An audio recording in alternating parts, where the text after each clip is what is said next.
దేశ రాజధానిలో గాలి నాణ్యత మరింత దిగజారింది. అనేక ప్రాంతాలను దట్టమైన పొగమంచు కమ్మేసింది. వాయు నాణ్యత సివియర్ ప్లస్ స్థాయికి పడిపోయింది.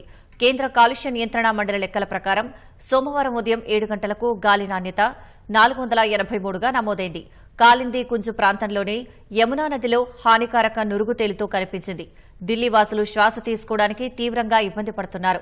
కళ్లలో మంట, చికాకుగా ఉందని కొందరు ఆవేదన వ్యక్తం చేశారు. దగ్గు, జలుబు వేధిస్తున్నాయని మరికొందరు చెబుతున్నారు. దట్టమైన పొగమంచులోనూ రైళ్ల రాకపోకలు కొనసాగుతున్నాయి.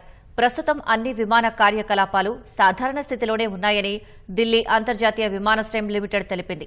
విమానాల రాకపోకలకు సమాచారం కోసం ప్రయాణికులు సంబంధిత విమానయాన సంస్థలను సంప్రదించాలని సూచించింది.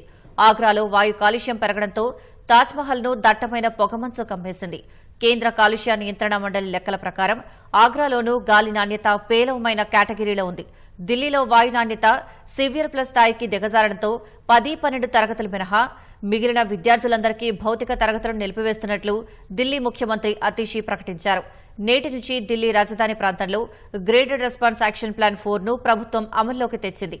నిత్యావసర వస్తువులను తీసుకెళ్లే ట్రక్కులు మినహా ఢిల్లీలోని అనవసర ట్రక్కుల రాకపోకలను నిషేధించారు.